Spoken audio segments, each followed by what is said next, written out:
Hi everyone, Coach Sipho here, and today we are going to learn about the chess language or the chess notation. I'm sure you've seen players writing their moves down after each and every move, or players talking about reading the chess books, or the most obvious one, why there are letters and numbers on the chessboards. After the end of this tutorial, you are going to understand everything and you won't wonder anymore. So let's dive into it.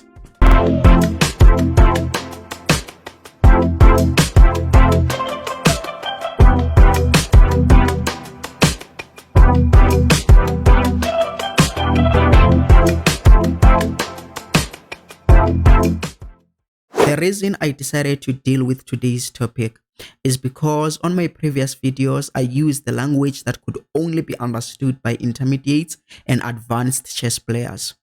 So some of my students would contact me and ask about the terms I use on my previous videos, such as files or ranks. So today we are going to deal with this matter once and for all. Simply put, chess notation is the process of recording or writing your moves down using symbols.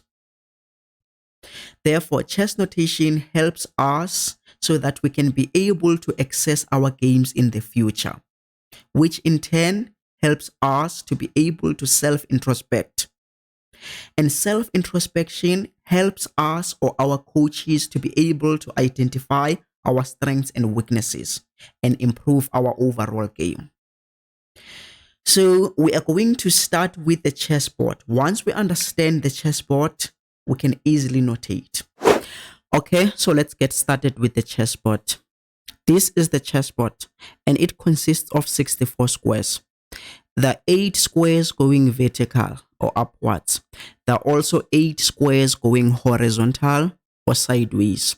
So 8 multiplied by 8, that's how we can quickly get to 64 squares. There are also 8 rows that go vertical, and we call these rows files. So when I am talking about files, I am referring to the rows that go vertical. We call them files. Each and every file has its own unique name. For example, the name of this file is A file. The name of this file is B file. The name of this file is C file, all the way to the H file. If you want to know the name of a particular file, you simply look at the bottom or at the top of that file, at least 2 real chessboards. As you can see that there is a letter C here. So this is C file. So now be an active student. Tell us on the comment section, what is the name of this file? There are also 8 rows that go horizontal. And these rows, we call them ranks. Like files, each and every rank has its own unique name. For example, the name of this rank is first rank. The name of this rank is second rank. The name of this rank is third rank, all the way to the 8th rank. If you want to know the name of a particular rank, you simply look on the sides.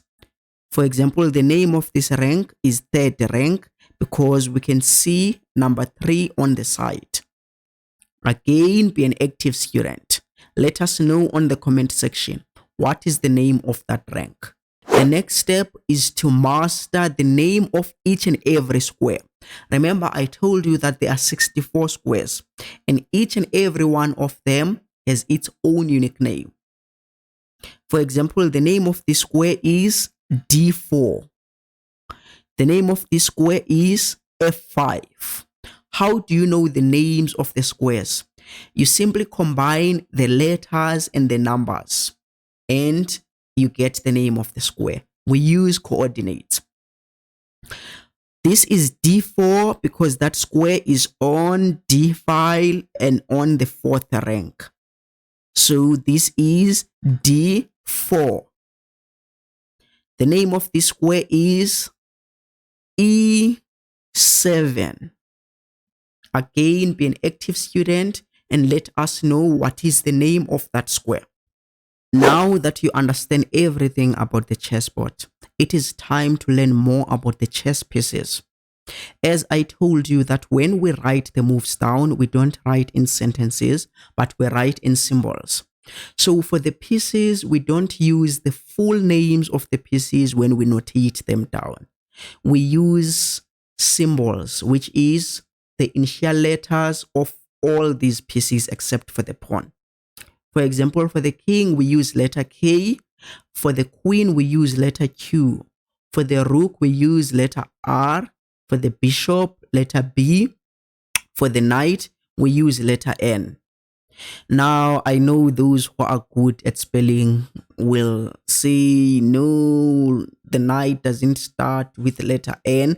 It starts with letter K. Okay, correct. You are correct.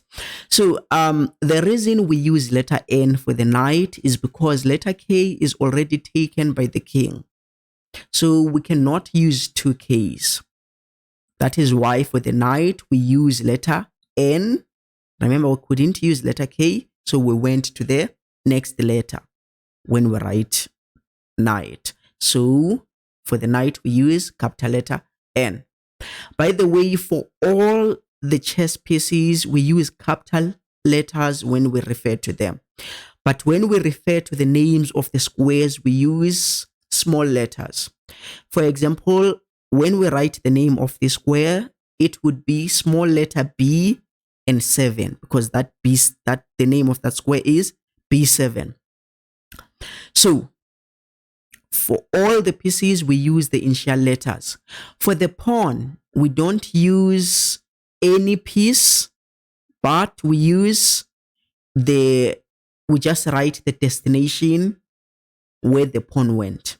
We don't use any symbol for the pawn.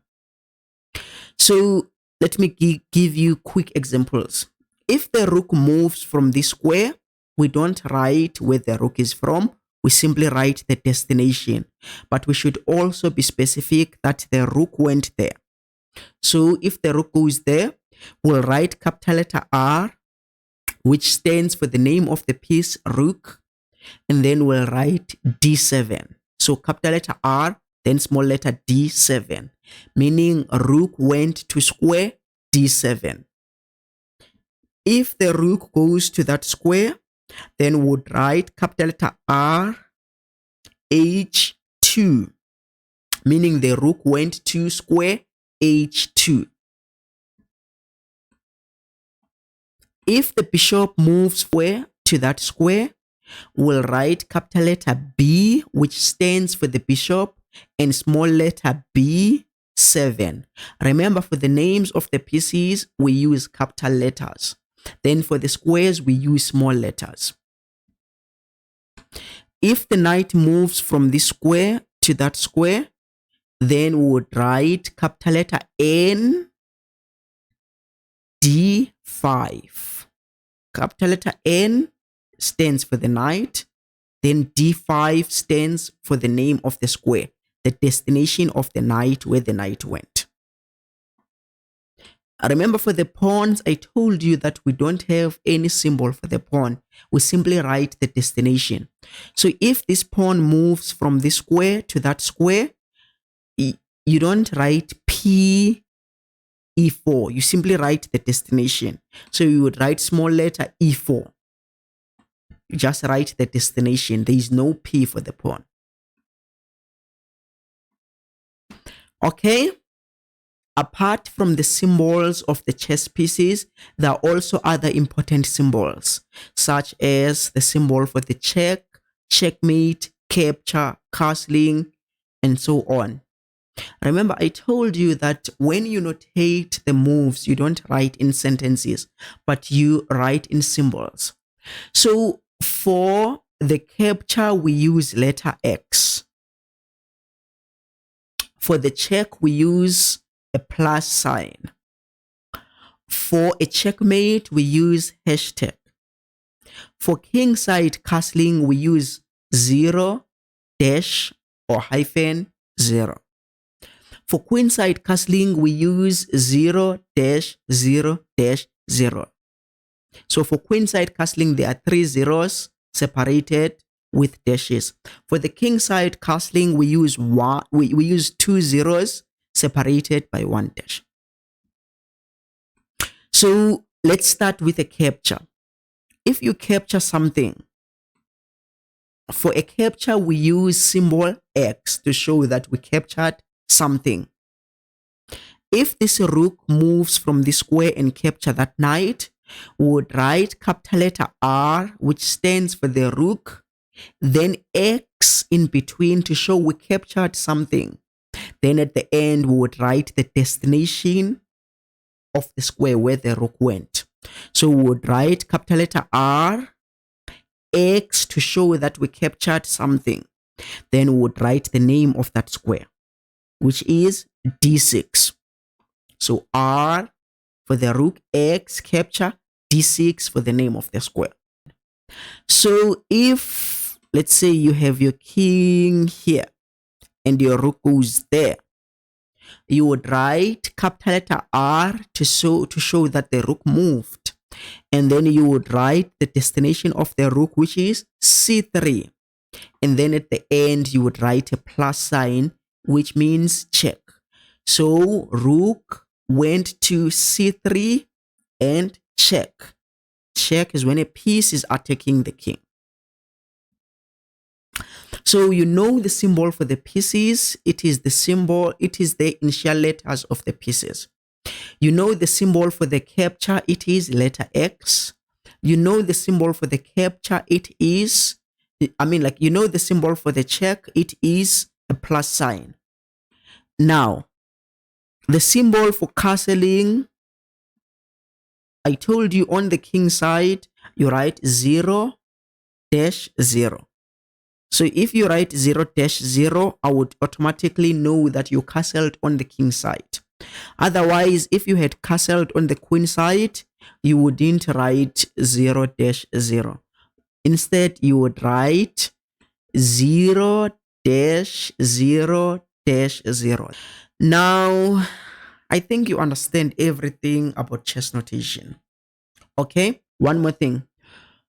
Remember, I told you that the pawn, when you move the pawn, you simply write the destination. For example, if you move the pawn here, you would write E3, just the destination where the pawn went. So if the pawn keeps on going, you write E4. When the pawn finally gets to the end, you would write, the pawn went there, so you would write the destination of the pawn, which is E8 equals to the piece that you want. The piece that you want to promote your pawn into. For example, if you want to transform your pawn into a queen, then you would write E8, the destination of the square, equal sign. Then you would write capital letter Q, meaning you promoted your pawn into a queen. Congratulations for finally mastering chess notation. Now, chess notation will help you so that you can be able to write your moves and your opponents down when you play games, so that later on you can be able to look at those games and learn from them. And another thing is that chess notation will also help you to be able to read chess books. Because chess books are not written in sentences, but they are written in symbols. So thank you for watching this week's tutorial. See you next week.